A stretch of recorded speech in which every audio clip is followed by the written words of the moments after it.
আত্মসহায়ক গোটৰ 10,000 টকা দিম বুলি কৈছিল এতিয়ালৈকে টকাটো অহা নাই এতিয়া আপোনালোকে মনত কৰক যে মই যি কৈছো আজিলৈকে কেতিয়াবা কোনবা কথা এনে কৈছো নেকি যি কৈছো হৈছে নে নাই এতিয়া আমাৰ এই আঁচনিটোৰ নাম হল মহিলা উদ্যমিতা আঁচনি কিছু মেইন কথাটো হল যে আমি টকাটো কেতিয়া পাম এই কেইদিন আমি ধুনিয়া কৰি ভেৰিফিকেশন বিলাক কৰি আছো ভেৰিফিকেশন বিলাক কমপ্লিট হৈ যাব ভেৰিফিকেশন কমপ্লিট হোৱাৰ পিছত আমি মহিলাসকল যিসকল ইয়াৰ নিৰ্বাচিত হল তেওঁলোকৰ আমি তালিকাখন দিম তালিকাখন দিয়াৰ পিছত আপোনালোকক আমি 3 দিনৰ ট্ৰেইনিং দিম কিয় ট্ৰেইনিং দিম এই কথাটো বুজি লওক 10,000 টকাটো শেষ নহয় 10,000 টকাটো আৰম্ভণি আমাৰ উদ্দেশ্য হল যে এই 10,000 টকাটো ভাল কৰি যদি আপোনালোকে খৰচ কৰে পিছত আমি আপোনালোকক আৰু নতুন আঁচনি আৰু বেংকৰ লগত আপোনালোকক আমি সম্পৰ্ক কৰি দিম যাতে মোটামুটি 2-2.5 বছৰৰ ভিতৰত চৰকাৰৰ পৰা আপোনালোকে আৰু বেংকৰ পৰা মিলি 1 লাখ টকা কৰি আপোনালোকে পাব পাৰে কিন্তু যদি কোনোবাই 10,000 টকা পালে আৰু গিৰিয়াকে টকাটো লৈ গল তেতিয়া ইটোটো আৰু আগনাবাঢ়িব সেই কাৰণে এটা 3 দিনৰ ট্ৰেইনিং কৰি টকাটো আমাৰ আঁচনিখন কি কেনেকে আগবাঢ়িব লাগিব আমি বুজাই দিম আৰু তাৰ পিছত এনেকে মিটিং পাতি আপোনালোকক মই আহি টকাটো দি দিম টকাটো 100% পাবই খালি অকনমান অপেক্ষা কৰক অপেক্ষাৰ ফলটো মিঠা হয় না নহয় আৰু মহিলাসকলে নিজে গম পায় আমি আপোনালোকে যেতিয়া আমাক জন্ম দিছিল এদিনতে জন্ম দিছিল নে 10 মাহ 10 দিন পেটত ৰাখি জন্ম দিছিল নে এদিনতে জন্ম দিছিল অকনমান ধৈৰ্য সকলোতে লাগে সৃষ্টিটো জন্ম লাগে আৰু পালনটো ধৈৰ্য লাগে হয় না নহয় গতিকে আপোনালোকৰ এই কামটো চলি আছে একেবাৰে টেনচন নলব 10,000 টকা আপোনালোকে 100% পাবই কিন্তু 10,000তকৈ আৰু কেনেকে বেছি পায় মই সেইটোহে চিন্তা কৰি আছো যাতে আগত গৈ আমি আৰু বেছিকৈ আপোনালোকক সহায় কৰিব পাৰো 3.5 বছৰ মুখ্যমন্ত্ৰী হলো মোৰ আগতো বহুত মুখ্যমন্ত্ৰী হৈছিল এতিয়া আপোনালোকে চাওক আগতে যেতিয়া পৰীক্ষাৰ ৰিজাল্ট দিয়ে এপিএসসি ৰিজাল্ট দিয়ে পুলিচৰ ৰিজাল্ট দিয়ে তৃতীয় চতুৰ্থ শ্ৰেণীৰ ৰিজাল্ট দিয়ে তেতিয়া টিভিত কি উলাই বাতৰি যে কোন মন্ত্ৰী লৰাই ডিএসপি হল কোন অফিচাৰৰ লৰা গৈ পেলাই মেজিস্ট্ৰেট হল কোন ডাঙৰ বিষয়াৰ খুলখালিয়েকে গৈ পেলাই প্লেনিং অফিচাৰ পালে কাৰ খুলখালিয়েকে গৈ পেলাই টেক্সৰ সুপাৰিনটেন্ডেন্ট হল কোন দ্বিতীয় হল পেপাৰ আৰু টিভিত এই লিষ্ট বিলাক আহিছিল আৰু এই লিষ্ট বিলাকৰ লগত কি লিখিছিল যে এনেকুৱা এটা চাকৰি পাবৰ কাৰণে হয় মন্ত্ৰী বিধায়কৰ খুলখালিয়েক হ'ব লাগিব নহলে মন্ত্ৰী বিধায়কৰ লৰা হ'ব লাগিব নহলে মন্ত্ৰী বিধায়কৰ আখে-পাখে থাকিব লাগিব পঢ়া শুনাৰ কোনো মূল্য নাই পঢ়া শুনা কৰিলে অসমত কোনেও চৰকাৰী চাকৰি নাপায় আৰু মানুহে এটো মানি লৈছিল মোৰ ওচৰতে আহি কয় যে দাদা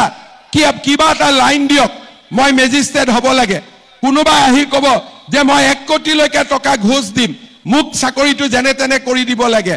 মানুহে ভাবিছিল টকা দিয়াটোৱে নিয়ম আৰু বিনা টকা চাকৰি কেতিয়াও সম্ভৱে হ'ব নোৱাৰে আৰু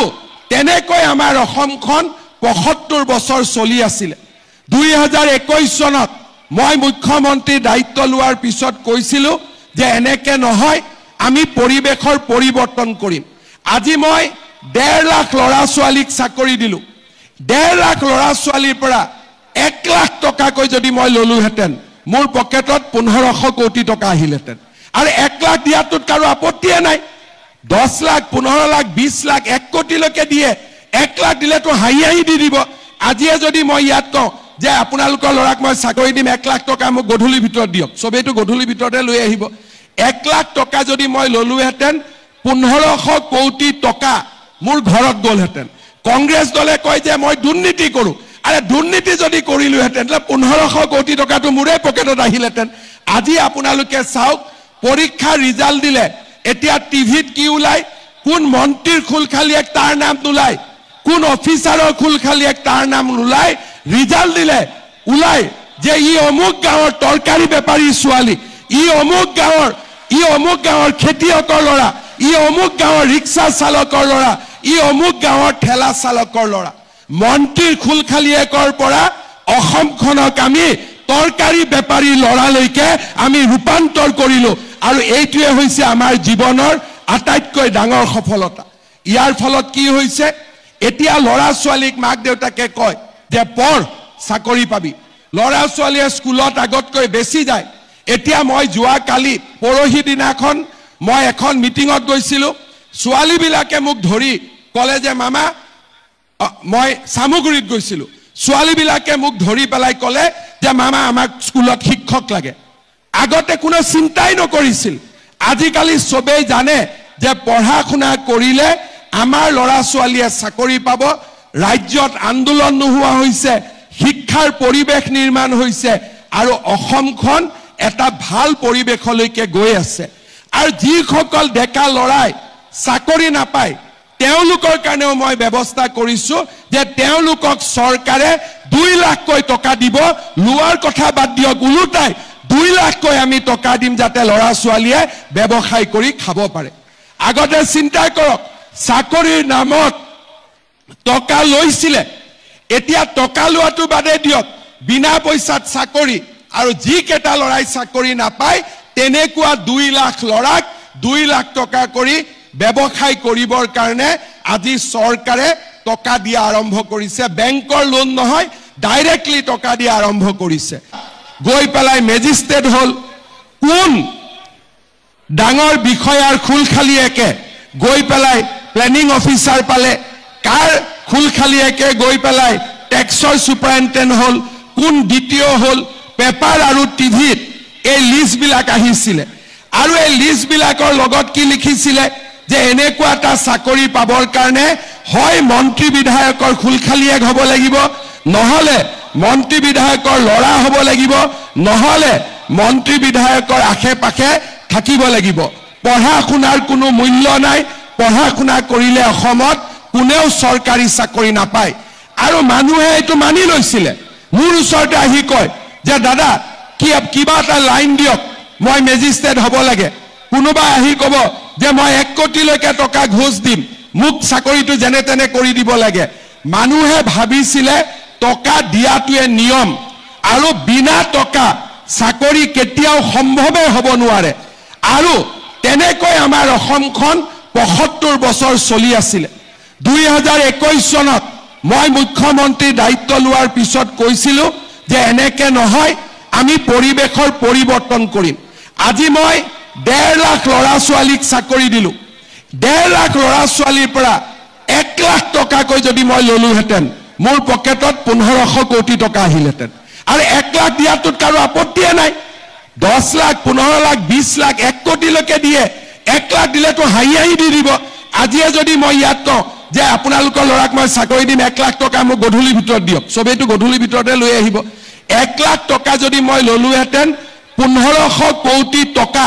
মোৰ ঘৰত গ'লহেঁতেন। কংগ্ৰেছ দলে কয় যে মই দুৰ্নীতি কৰোঁ। আৰে দুৰ্নীতি যদি কৰিলোহেঁতেন 1500 কোটি টকাটো মোৰে পকেটত আহিলহেঁতেন। আজি আপোনালোকে চাওক, পৰীক্ষাৰ ৰিজাল্ট দিলে এতিয়া টিভিত কি ওলাই, কোন মন্ত্ৰীৰ খুলখালিয়েক তাৰ নাম নোলায়, কোন অফিচাৰৰ খুলখালিয়েক তাৰ নাম নোলায়। ৰিজাল্ট দিলে ওলাই যে ই অমুক গাঁৱৰ তৰকাৰী বেপাৰী ছোৱালী, ই অমুক গাঁৱৰ খেতিয়কৰ ল'ৰা, ই অমুক গাঁৱৰ ৰিক্সা চালকৰ ল'ৰা, ই অমুক গাঁৱৰ ঠেলা চালকৰ ল'ৰা। মন্ত্ৰীৰ খুলখালিয়েকৰ পৰা অসমখনক আমি তৰকাৰী বেপাৰী ল'ৰালৈকে আমি ৰূপান্তৰ কৰিলো, আৰু এইটোৱে হৈছে আমাৰ জীৱনৰ আটাইতকৈ ডাঙৰ সফলতা। ইয়াৰ ফলত কি হৈছে, এতিয়া ল'ৰা ছোৱালীক মাক দেউতাকে কয় যে পঢ় চাকৰি পাবি। ল'ৰা ছোৱালীয়ে স্কুলত আগতকৈ বেছি যায়। এতিয়া মই যোৱা কালি পৰহি দিনাখন মই এখন মিটিঙত গৈছিলো, ছোৱালীবিলাকে মোক ধৰি ক'লে যে মামা,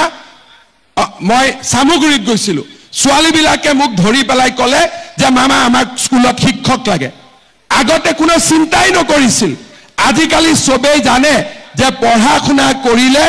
আমাৰ ল'ৰা ছোৱালীয়ে চাকৰি পাব। ৰাজ্যত আন্দোলন নোহোৱা হৈছে, শিক্ষাৰ পৰিৱেশ নিৰ্মাণ হৈছে, আৰু অসমখন এটা ভাল পৰিৱেশলৈকে গৈ আছে। আৰু যিসকল ডেকা লৰাই চাকৰি নাপায় তেওঁলোকৰ কাৰণেও মই ব্যৱস্থা কৰিছো যে তেওঁলোকক চৰকাৰে 2 লাখকৈ টকা দিব লোৱাৰ কথা বাদ দিয়ক উলুটাই 2 লাখকৈ আমি টকা দিম যাতে লৰা ছোৱালীয়ে ব্যৱসায় কৰি খাব পাৰে আগতে চিন্তা কৰক চাকৰিৰ নামত টকা লৈছিলে এতিয়া টকা লোৱাটো বাদে দিয়ক বিনা পইচাত চাকৰি আৰু যি কেটা লৰাই চাকৰি নাপায় তেনেকুৱা 2 লাখ লৰাক 2 লাখ টকা কৰি ব্যৱসায় কৰিবৰ কাৰণে আজি চৰকাৰে টকা দিয়া